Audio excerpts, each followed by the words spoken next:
The morning of February 1st, 2025, Nancy Guthrie, the 84-year-old mother of Today Show anchor Savannah Guthrie, vanished from her Tucson home. No immediate answers, just gone. First, two ransom notes surfaced, and what they contain rewrites what most people think they know about this case. Second, the DNA evidence, described for months as a potential breakthrough, just got a lot more complicated and a lot more interesting. Third, the official language around suspects, including family members and two men swept up in dramatic SWAT operations, has quietly shifted in ways the headlines are not fully capturing. And fourth, a conflict between the local sheriff and the director of the FBI broke into public view, raising documented questions about whether critical digital evidence was lost forever because of a decision made in the earliest days. This video is about separating what is documented from what became myth, because in this case, the myth grew fast, and the record is worth sitting with carefully. No signs of a struggle that screamed chaos. I mean, probably some of the biggest news that we've received in the Nancy Guthrie investigation to date, and that is that the sheriff, Chris Nanos, and the Pima County Sheriff's Department has decided to release some really big evidence.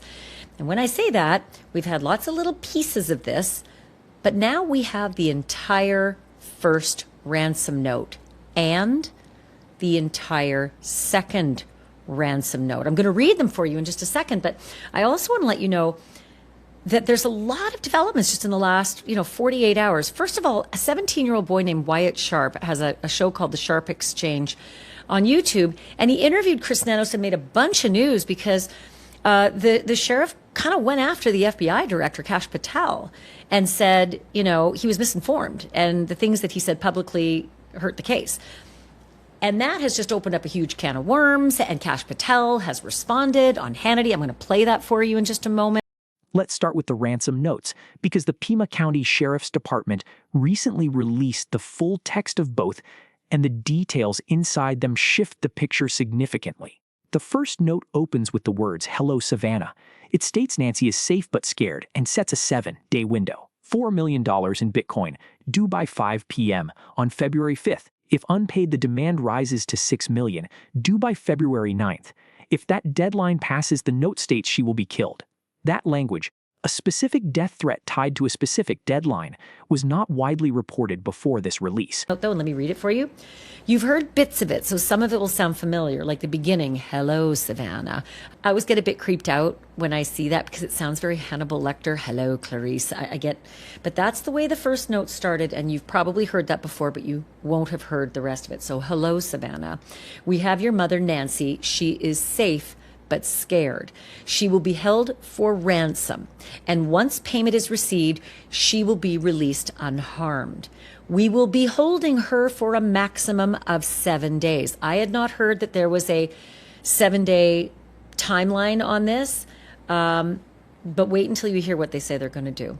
So we'll be holding her for a maximum of 7 days. You will need to send Bitcoin in the amount of 4 million USD before 5 p.m. Thursday the 5th. That would be the 5th of February. She was taken on the very early morning of the 1st.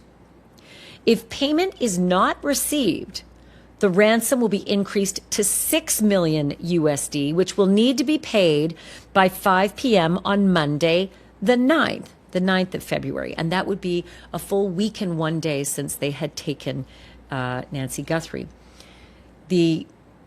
The ransom note senders, I won't say kidnappers because I'm not 100% convinced that these are really the kidnappers. I think these are folks from overseas trying to make a buck, but that's me. Once payment is received to the Bitcoin address below, she will be released within 12 hours of deposit to a safe drop-off location back in Tucson. Back in Tucson.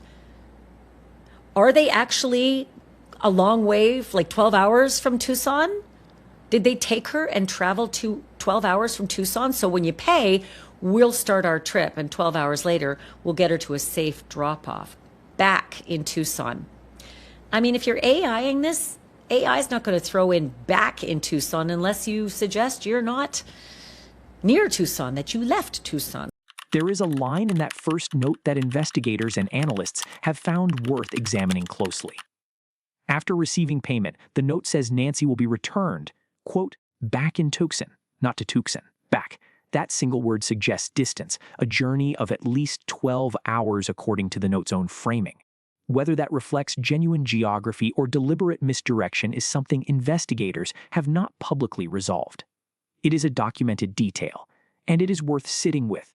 There is a second detail at the close of the first note that is arguably the most forensically significant line in either document. The writer references a white smartwatch on the floor at the foot of Nancy's bed and states the white floodlight in the backyard was destroyed. These are specific, observable details about the interior and exterior of Nancy Guthrie's private residence. How someone knew the smartwatch exact location is a question investigators have not publicly answered. She had a white smartwatch on the floor of the foot of her bed, and the white floodlight in backyard was destroyed. Okay. The smartwatch we knew, right? We knew that there had been some mention of a smartwatch on the floor, but we didn't know at the foot of the bed. So now I'm interested in what can you see through a window in the backyard? Well, if you're in the backyard, you can see the floodlight, right?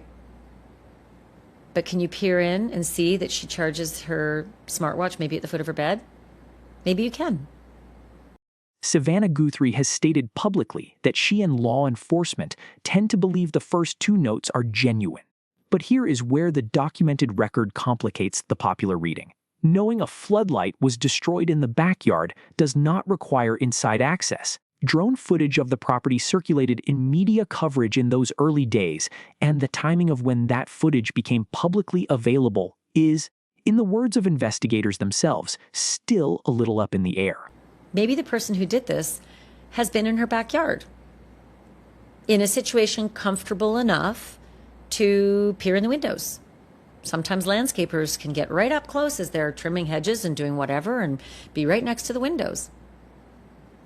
Maybe this was something that the kidnapper did in reconnaissance. If the kidnapper came a few times beforehand to scope out the place, make sure that he or she knew what was going on. I have to say she. It's definitely a dude on the camera anyway. But he seemed a little confused when he got to the front door, like, over here, and then, over here, and then the mucking about, trying to get the Ring camera off. I think that's what he's doing with the vine, trying to pull the Ring camera off. I don't think he's trying to cover the camera, but if he'd been to the place before, he'd know it was there. Why didn't he bring a tool? Did he forget the tool? But I find this really interesting. It would be really cool to be able to see in that back window, to see if you could see the foot of her bed and to see if a smartwatch charger is at the foot of her bed. But here's what's weird. This is a woman who is elderly and frail and has trouble walking. So she's charging her smartwatch at the foot of her bed. Look, maybe there's a bench there. I don't know. In her Today Show live shot a couple years ago, it wasn't there. It didn't seem like we could see anything at the foot of her bed, but you never know. Things can change all the time. But on the floor, can you imagine an 84-year-old woman just, waking up and then going to the foot of the bed and then crouching all the way down to the floor to pick up the smartwatch off the floor where she charges it? Whether the note writer obtained that detail through reconnaissance, through public media, or through direct involvement remains, as of now, officially unresolved. This is where a widely repeated assumption about this case needs to be directly addressed. For months, reporting and online discussion treated the DNA evidence found inside Nancy Guthrie's home as a near certain breakthrough, a male DNA mixture not matching anyone in Nancy's immediate circle, pointing toward the perpetrator. Here is what the documented record actually shows. Pima County Sheriff Chris Nanos, speaking to CBS News, confirmed the DNA evidence is likely a combination of multiple biological sources, potentially blood, hair, and other material. A single hair recovered from the scene, which received significant coverage early in the investigation, came back with no usable results. The sheriff confirmed this directly. So,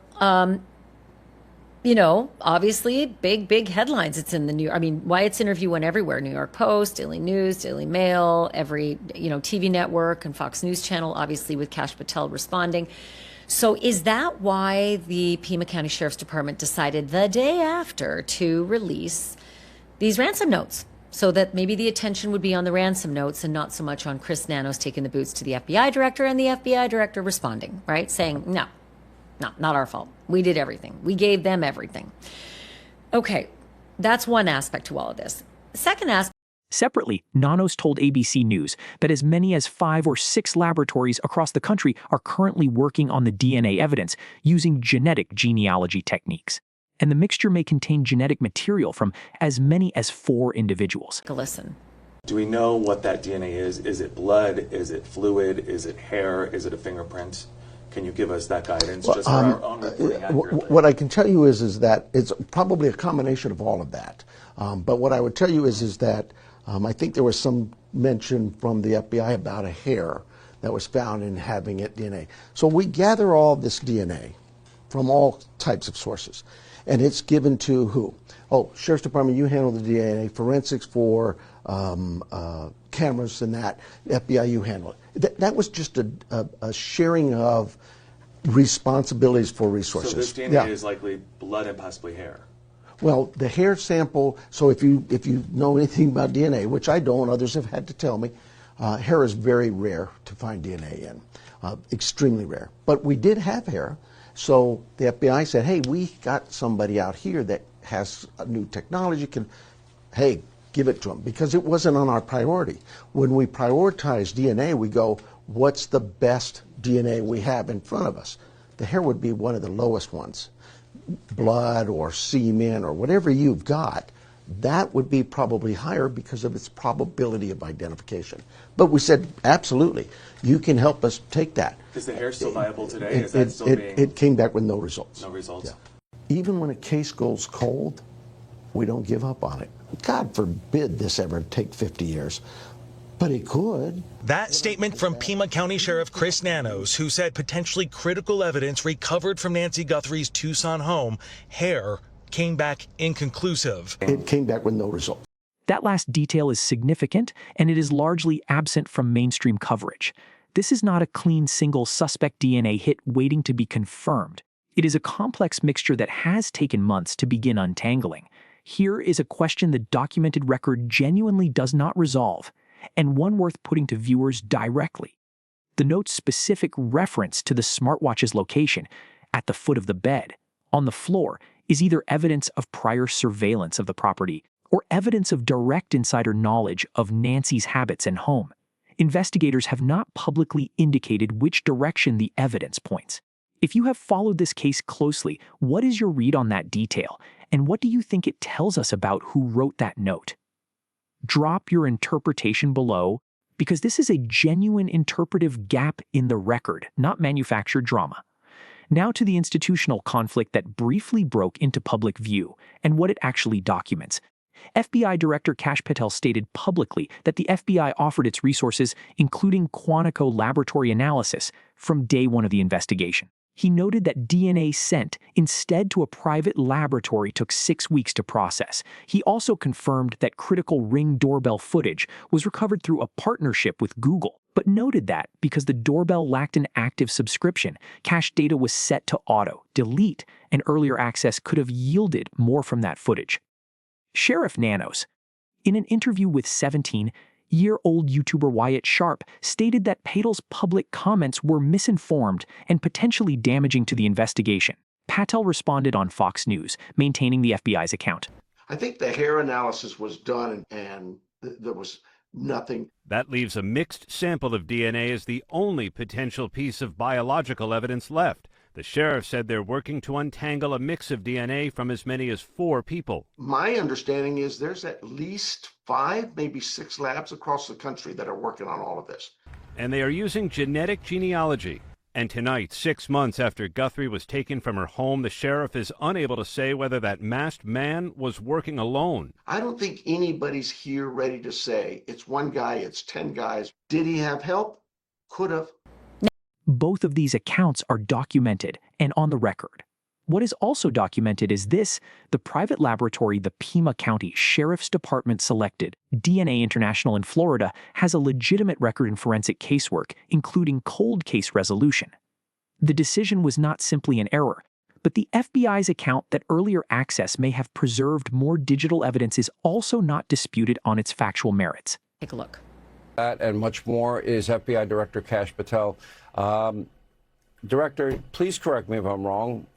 Am I not correct in my understanding that he did not want the FBI involved in the very beginning? He did not send the evidence where it should have been sent, which would be to Quantico, the best equipment available. When the FBI finally was brought in, we finally got the biggest break in that case, which was you were able to use your connections to get that videotape of that guy trying to cover that camera, the biggest breakthrough in the case. He's saying this today, and I know it all to be a lie. Your reaction?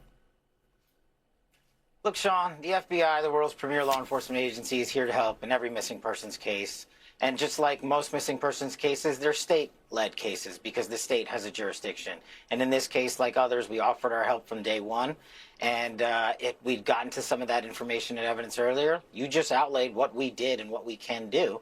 But the state has the right and the sheriff has the right to conduct his investigation, and he has the right to own it as well. They sent the DNA to a private laboratory, which took 6 weeks. We offered Quantico from Jump, the world's best laboratory. And of course, we worked with our private sector partners at Google brilliantly to show you that imagery and data from the Ring doorbell. But had we gotten there days earlier and access to it, we could have gotten more out of the cache data that was set to auto-delete because there was no subscription service to that product. So in other words, if you got it earlier, if you were brought in earlier, they could have had the best people, the latest, greatest advanced technology, and they didn't have it. Let me talk to you about other... On day one. And you were willing to help them on day one. Am I correct in that, sir? Yep. And President Trump tweeted out that every federal resource would be made available to them. So then they send some of the evidence to some independent lab in Florida. Made no sense. Both things can be true simultaneously. The myth that this dispute resolves cleanly in either direction is not supported by the documented record. On the question of suspects, the official language has moved, and the shift is not subtle. Sheriff Nanos stated publicly in the early weeks of the investigation that the family had been eliminated as suspects.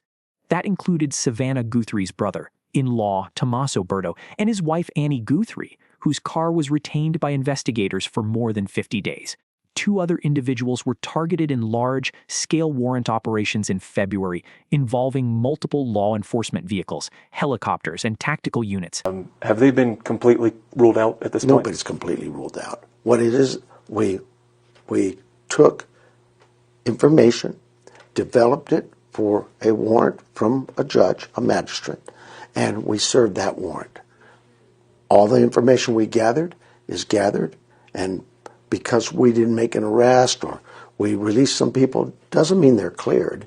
It just means that we don't have enough now to hold you. We don't have it. The courts get to tell us that.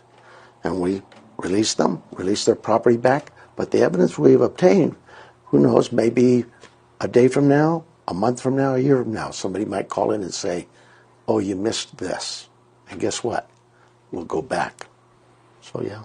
Are you still actively looking into those individuals, or? No, I wouldn't talk about that. Yeah, I can't talk about that. No arrests were made. Property was eventually returned. Nanos now states on the record that being eliminated does not mean ruled out permanently. His direct quote to Fox Digital is that people can come back into the mix if new information emerges. Down south of Rio Rico and what on the north side here, we had information that made us believe that there's a potential that Nancy's there, or there's a potential that the bad guy's there. That evidence is presented to the judge that says, yep, go get him. We go in, oh, now we look at it and go, all right, she's not here. That was evident. That was number one. And we've talked to these individuals and they've given us an alibi, if you will, or whatever, to say, hey, we feel comfortable in letting them go and not charging them. We don't think there's probable cause. So we let them go. Does that mean they're ruled out? They're ruled out for now, but what if somebody comes up and says, hey, this guy said such and such, such and such, that he did that, and it's one of the guys we looked back in the past. It's the crime scene. Oh, you gave up the crime scene. No, we processed a crime scene and we left. Yeah, but you came back. You know, we do that. When we got video of a man at the door, the FBI said, hey, we can give us some weight, height, do that with some stuff they use, some of the technology they have, if we could go back. Absolutely. So it could be a burglary. Hey, we went in, we processed the scene, and we leave, and 2-3 days later, the wife says, I found this screwdriver. It doesn't belong to me over here behind the bed or something. We're not going to say, oh, too late.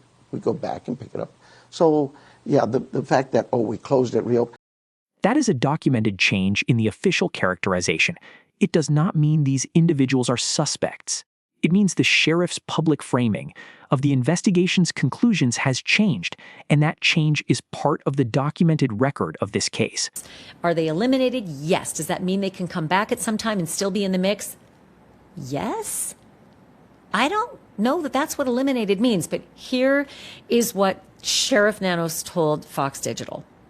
And that's something, absolutely, yes. They could come up again. You know, I think I early on said, look, there is no suspects. The family is not suspects. They're not. Now, does that mean that ends it forever? No. What happens if next week somebody calls and says, hey, a family member did this, and here's how I know it? You know, that always opens a door. But we look at it and go, okay, can we eliminate these people from what we have in front of us, the evidence, the DNA, the whatever, the videos? Yeah, I think you can eliminate them. And so that elimination happens. But it's like any case criminal. Because you're eliminated doesn't mean you didn't do it. It doesn't mean that we can't get more information. Says the 2 search warrants, I think one was... 6 months in, the sheriff has confirmed no new video evidence has been recovered. The suspect or suspects successfully evaded traffic cameras. Whether this reflects local familiarity with the area is, in the sheriff's own words, possible but unconfirmed. His direct quote, 90 to 95% of criminals are local. But do I have evidence of it? No. No results. Yeah. Was there blood that is still being analyzed right now that could belong to the suspect or suspects? I know that there was blood at the scene. That blood and other DNA, Nanos says, has yielded no results. No new video has been recovered, and it appears the suspect or suspects evaded traffic cameras. Do you think that the suspect or suspects could be local? Sure, absolutely. You do? Absolutely. Do I have evidence of it? No, but let's look at crime across the country. 95% of your criminals are where? So right? There is one figure in this case who has received almost no substantive coverage despite playing a documented role in how information reached the public. A 17-year-old content creator named Wyatt Sharp, running a YouTube channel called The Sharp Exchange, conducted a formal on-camera interview with Sheriff Chris Nanos that produced more newsworthy statements than most professional media appearances in this investigation. That interview prompted a response from the FBI director. It prompted a wave of coverage in major outlets, including the New York Post, Daily Mail, and network news programs. And it appears to have accelerated the decision by the Pima County Sheriff's Department to release the full Ransom notes publicly. The role of independent and non-institutional media in shaping the documented record of this investigation is worth noting, because it is not a footnote, it is part of the story. Here is what the documented record leaves us with 6 months after Nancy Guthrie disappeared from her Tucson home. 2 ransom notes, now public, with specific details investigators have not fully explained. A DNA mixture from multiple sources being worked by multiple labs with no confirmed match. A hair sample that yielded nothing. Digital footage recovered but potentially incomplete due to timing of access. No arrests. A shifting official characterization of who is and is not eliminated. Plus days. And then they returned the car of one of the guys, you know, whose warrant they executed at his mom's house, took his car. They returned it pretty quickly. But now nobody is entirely eliminated. So it kind of feels, you tell me, feels like we are right back to week 2 or 3. Like we're no further ahead than week 2 or 3 in this case. And that is really sad because Chris Nanos made a comment like, I sure hope it's not going to take a long time. It's not a cold case. Not yet. It's not a cold case, but I sure hope it doesn't take 50 years to solve it. I hope so too. And a second ransom note that says, she perished shortly after she was taken. We believe it was heart-related. She is buried in nature now. That note has never been publicly verified as genuine or confirmed as false. And this we had an inkling about. Now it is addressed not to Savannah. It says Guthrie family. It doesn't say hello. It doesn't say to the Guthrie family. It doesn't say to Savannah. It says Guthrie family. We did not fully grasp the seriousness of her physical condition. We never intended to hurt her. That was not our intention. She perished shortly after she was taken. We believe it was heart-related. She is buried in nature now. Nothing you could have done could have changed the outcome. We want your family to know this and hope you all can find peace. We are truly sorry. Really? Are you now? Are you really sorry? You didn't think the reckless level of taking an 84-year-old woman in the middle of the night out of her bed with no shoes on might have caused something like this? You didn't think there was a possibility something could go wrong and an elderly woman who was frail might actually not survive this terrorizing ordeal? Really? We are truly sorry. Are you? That question, whether Nancy Guthrie is alive or not, and where she is, remains the center of everything, and the documented record has not closed it. There is a related thread this channel will be returning to, the question of how the genetic genealogy process actually works in a mixture case involving 4 or more contributors, and what the realistic timeline looks like for resolution. That is a documented, sourced story that has not been told carefully yet in coverage of this case. If this case matters to you, share what you think that second note means, genuine or not, in the comments. The documented record needs more eyes on it.